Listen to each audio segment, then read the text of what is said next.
2 दिन पहले केंद्रीय जल शक्ति मंत्री, राजस्थान के मुख्यमंत्री जी और हरियाणा के मुख्यमंत्री जी के बीच जो वार्ता हुई, उसमें हरियाणा सरकार ने संयुक्त कार्य दल के गठन की मंजूरी दे दी है। जॉइंट टास्क फोर्स बन गई है। जॉइंट टास्क फोर्स अपना काम शुरू करेगी। हरियाणा के जिस बांध से पानी आना है उसमें 4 पाइपलाइन, बड़ी पाइपलाइन निकलने का प्रावधान है। एक हरियाणा के ये भिवानी और जो इलाका है जहां पानी की कमी है, हरियाणा राज्य के लिए होगी। 3 पाइपलाइन राजस्थान के लिए आएंगी, जिसमें एक चूरू के लिए, एक झुंझुनू के लिए और एक सीकर के लिए। और पेयजल के साथ साथ अतिरिक्त पानी खेती की सिंचाई के लिए भी काम में आएगा। और उम्मीद करेंगे कि विधायक जी के कार्यकाल में आपकी इन सारी समस्याओं का समाधान होगा। जो मूल मंत्र है उसमें 3 बातें निहित होती हैं: भूतकाल, वर्तमान काल और भविष्य काल। भूतकाल का अर्थ यह होता है कि पूर्व समय में हमारे पूर्वजों ने या समाज के किसी भी श्रेष्ठ व्यक्ति द्वारा कोई अच्छा कार्य किया गया हो,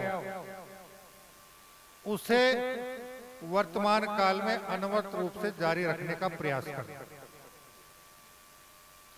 और भूतकाल में अगर हमारे पूर्वजों से कोई गलती हुई हो, कोई कमी खामी रही हो, तो उसको वर्तमान काल में सुधार कर उसे सही करना और आने वाली पीढ़ी यानी भविष्य काल को अपने स्वर्णिम पुराने पूर्ववर्ती इतिहास के बारे में जानकारी देकर उन्हें ये अवगत करवाना कि तुम जिस परिवार में, जिस समाज में,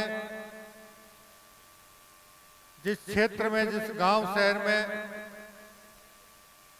पल बढ़ रहे हो, इसमें हमारे पूर्वजों ने, समाज के प्रबुद्ध लोगों ने, क्षेत्र के महान लोगों ने इस प्रकार के बहुत अच्छे और उत्कृष्ट कार्य किए हैं। आप उनको जीवन में उतार कर जीवन भर उनको आगे बढ़ाने में किसी प्रकार की कोर कसर मत छोड़ना। ये भारतीय सभ्यता संस्कृति का मूल मंत्र था और उसी के अनुरूप आपने इस कार्य का बीड़ा उठाया और अनवरत रूप से 17 साल से इसको सफलतापूर्वक संपन्न कर रहे हैं। और अपनी गरिमा में उपस्थित सभी सम्माननीय सज्जनों और देवियों को द्वारा इस समारोह को गरिमा प्रदान की जा रही है, उस सब के लिए भी आप सबका हृदय से बहुत बहुत आभार। जो बातें चल रही थी किसान और जाट, किसान एक बहुत व्यापक अर्थ वाला शब्द है और जाट फिर उसका विभाजित एक अंग है। बचपन में जब हम बुजुर्गों के गोद में खेलते थे तो उनसे सुनते थे कि किसान शब्द इतना व्यापक है कि समाज का कोई भी जाति, कोई भी संप्रदाय, कोई भी वर्ग उससे बाहर नहीं है। कोई हल चलाने वाला भी किसान है, खेती के लिए लकड़ी के औजार तैयार करने वाला भी किसान है, खेती के लिए लोहे के औजार तैयार करने वाला भी किसान है, फसल की कटाई करने वाला भी किसान है,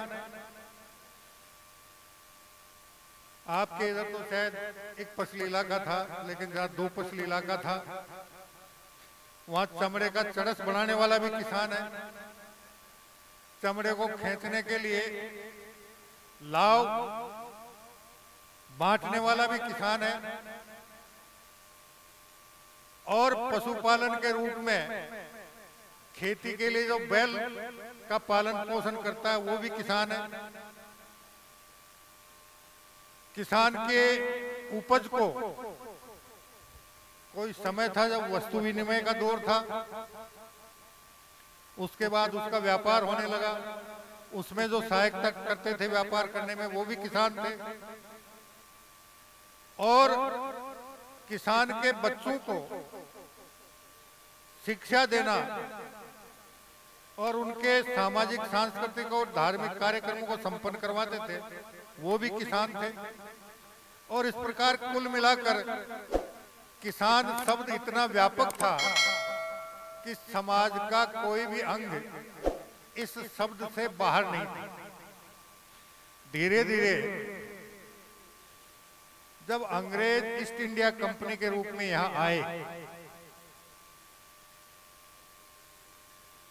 और 100-125 साल राज करने के बाद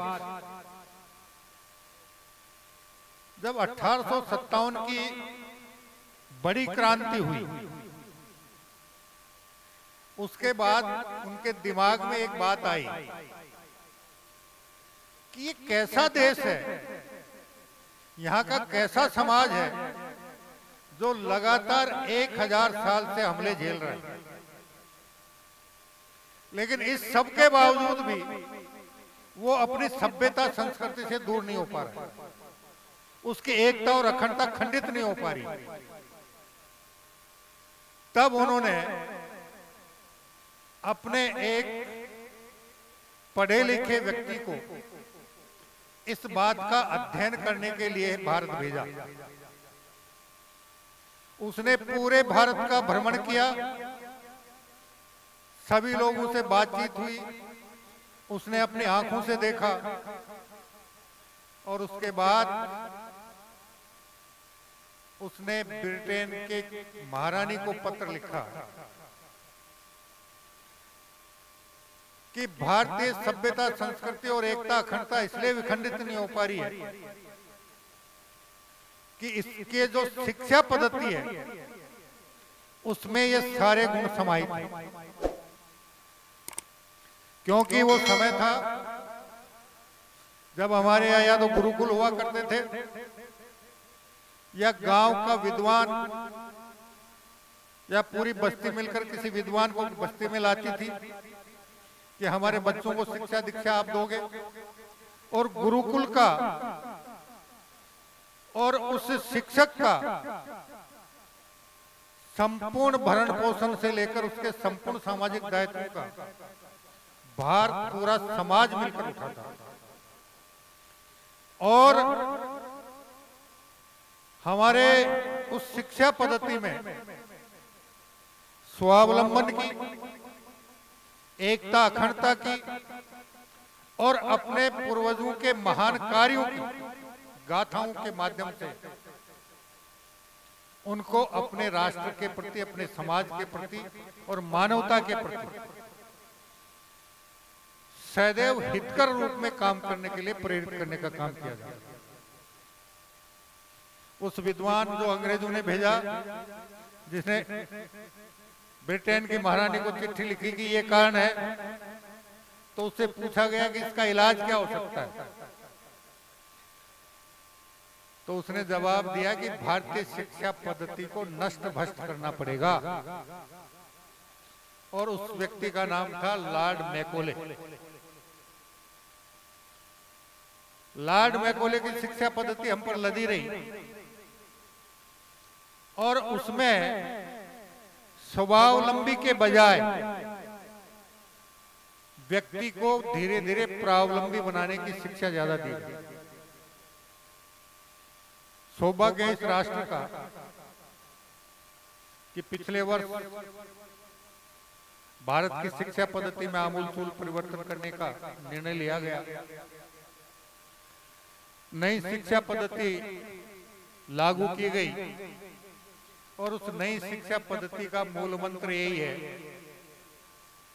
कि अब तक इतिहास में जो नकारात्मक बातें हमको पढ़ाई जाती थी हमारी भावी पीढ़ी को, उसके बजाय सकारात्मक बातें पढ़ाई जाए। किसने क्या किया, किसने क्या नहीं किया, किसने समाज सुधार के प्रयास किए, किसने अपने राष्ट्र की एकता, अखंडता और आजादी के लिए अपना सर्वस्व अर्पण किया, इन सारे वर्णनों को सकारात्मक रूप से आने वाले समय में भारतीय शिक्षा पद्धति में शामिल किया जाएगा। और आने वाली पीढ़ी को बताया जाएगा कि भगत सिंह हो चाहे अशफाक उल्ला खां हो, वो राष्ट्र प्रेमी थे, वो राष्ट्रभक्त थे, आतंकवादी नहीं थे। तब जाकर इस राष्ट्र की भावी पीढ़ी को अपना पुरातन महान इतिहास का भान होगा। और जब भान होगा तो उनमें राष्ट्र प्रेम का भाव जागृत होगा। राष्ट्र प्रेम का भाव जागृत होगा तो अभी आदरणीय प्रधानमंत्री जी का जो सपना है कि हमारे उस 1000 साल के संघर्ष के कालखंड में जिन जिन महान विभूतियों ने अपनी मातृभूमि को गुलामी की बेड़ियों से बचाने के लिए, राष्ट्र की एकता और अखंडता को कायम रखने के लिए अपना जो सर्वस्व अर्पण किया, उन क्रांतिकारियों के भी कोई सपने रहे होंगे, कोई उम्मीदें रही होंगी, कोई आशाएं रही होंगी कि हम हमारे राष्ट्र को गुलामी की बेड़ियों से मुक्त कराने के लिए सर्वस्व अर्पण करेंगे। राष्ट्र आजाद होगा तो आजाद राष्ट्र किस प्रकार का होगा। उनके सपने, उनकी आशाएं, उनकी उम्मीदें पिछले 75 साल में कितनी पूरी हुई और कितनी पूरी नहीं हुई, ये आज राष्ट्र के प्रत्येक राष्ट्रभक्त नागरिक को चिंतन और मनन करने का विषय है। साथ ही मैं एक निवेदन और करना चाहूंगा। झुंझुनू वीरों की भूमि है। हमारे सेना और अर्धसैनिक बलों के जवान चाहे -50 डिग्री का तापमान हो और चाहे +50 डिग्री का तापमान हो, उन विपरीत परिस्थितियों में भी 24 घंटे सन्नद्ध रहकर अपनी मातृभूमि की सरहदों की रक्षा करने के लिए, इसकी एकता और अखंडता को कायम रखने के लिए अपना सर्वस्व अर्पण करने का भाव रखते हैं। उनकी भी कुछ उम्मीदें होंगी, उनकी भी कुछ आशाएं होंगी, उनके भी कुछ सपने होंगे कि मेरा राष्ट्र किस प्रकार का बने।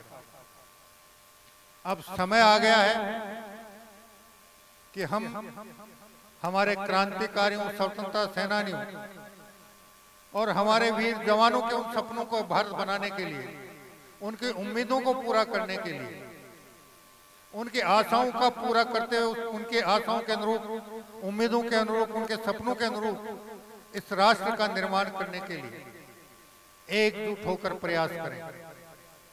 आदरणीय प्रधानमंत्री जी ने 10 साल पहले एक नारा दिया था। वैसे तो ये नारा बहुत पहले भी चला था, स्वच्छ भारत, स्वस्थ भारत।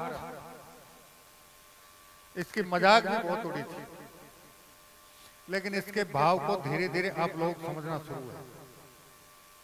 वातावरण अगर स्वस्थ होगा, स्वच्छ वातावरण में रहने वाला व्यक्ति निश्चित रूप से उसका तन स्वस्थ होगा, तन स्वस्थ होगा तो मन स्वस्थ होगा, मन स्वस्थ होगा तो मस्तिष्क स्वस्थ होगा।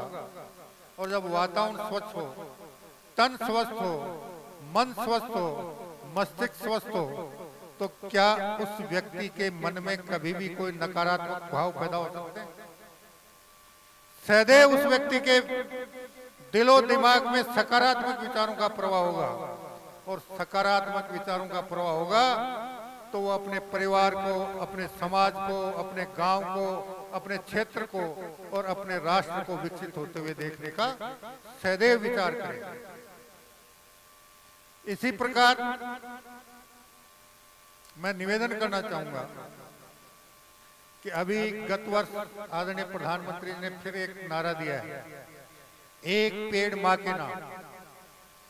पिछले 60, 70, 80 साल में हमने प्रकृति के साथ बहुत बड़ा खिलवाड़ किया है और उस खिलवाड़ का खामियाजा भी हम कई उसके माध्यम से भोग रहे हैं, प्राकृतिक आपदाओं के माध्यम से। उसके पीछे उनका भाव यह है कि कोई भी व्यक्ति, बच्चा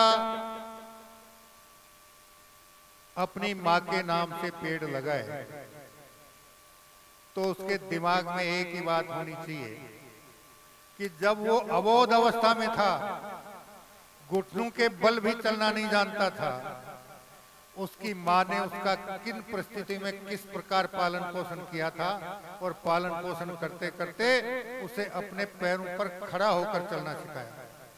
वैसे ही माताजी के नाम से जो पेड़ लगे वो जब तक वृक्ष के रूप में फलीभूत नहीं हो, आपकी माताजी ने आपका बाल्यकाल में जिस प्रकार पालन पोषण किया, आप उस पौधे की देखरेख कर उसे पेड़ बनने में पूरा सहयोग करें, तो आने वाले 5-7 साल में हम प्रकृति पे भी जो खिलवाड़ किया था उसकी बहुत हद तक भरपाई कर पाएंगे। अभी हमारा सौभाग्य है कि अब की बार बरसात के मौसम में अच्छी बरसात हुई, झाड़ू के मौसम में मावठ भी अच्छी हो रही है। ये सब मेरा ये मानना है कि प्रकृति क्या है,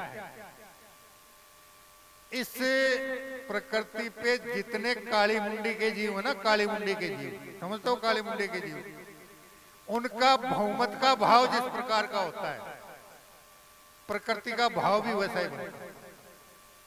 बहुमत अगर सकारात्मक है तो प्रकृति सकारात्मक रहेगी, बहुमत अगर नकारात्मक है तो प्रकृति भी फिर नकारात्मक बनती है। इसलिए आज के इस अवसर पर हम इस महान विभूति के प्रति अपनी श्रद्धा व्यक्त करने यहाँ पधारे हैं। कृपया अपने मन मस्तिष्क में सदैव सकारात्मक विचारों का प्रवाह करें और जैसा मैंने निवेदन किया कि हमारे महान क्रांतिकारियों, स्वतंत्रता सेनानियों और सीमा पर शहादत देने वाले जवानों के सपनों को पूरा करने के लिए इस राष्ट्र को आजादी के 100 साल पूरे होने से पहले पहले भारत दुनिया का सबसे विकसित, सबसे सशक्त, सबसे समृद्ध और सर्वाधिक सामाजिक समरसता वाले राष्ट्र के रूप में पूरे विश्व में अपनी पहचान बनाए। इसके लिए हमसे जो कुछ बन पड़े, इस राष्ट्र के राष्ट्रभक्त नागरिक होने के नाते संपूर्ण प्रयास करना चाहिए। अभी बात आई थी यमुना जल की, बहुत लंबी कहानी है, लेकिन सरकार बनने के तुरंत बाद समझौता हुआ। हरियाणा की भारतीय जनता पार्टी के सारे विरोधी दलों ने इसका विरोध किया। चुनाव के घोषणा पत्र में भी इसका जिक्र किया कि अगर हमारी सरकार आएगी तो हम पानी नहीं ले जाने देंगे। राजस्थान सरकार ने टास्क फोर्स बना दी थी। अभी 2 दिन पहले केंद्रीय जल शक्ति मंत्री, राजस्थान के मुख्यमंत्री जी और हरियाणा के मुख्यमंत्री जी के बीच जो वार्ता हुई, उसमें हरियाणा सरकार ने संयुक्त कार्य दल के गठन की मंजूरी दे दी है। जॉइंट टास्क फोर्स बन गई है। जॉइंट टास्क फोर्स अपना काम शुरू करेगी। हरियाणा के जिस बांध से पानी आना है उसमें 4 पाइपलाइन, बड़ी पाइपलाइन निकलने का प्रावधान है। एक हरियाणा के ये भिवानी और जो इलाका है जहां पानी की कमी है, हरियाणा राज्य के लिए होगी। 3 पाइपलाइन राजस्थान के लिए आएंगी, जिसमें एक चूरू के लिए, एक झुंझुनू के लिए और एक सीकर के लिए। और पेयजल के साथ साथ अतिरिक्त पानी खेती की सिंचाई के लिए भी काम में आएगा।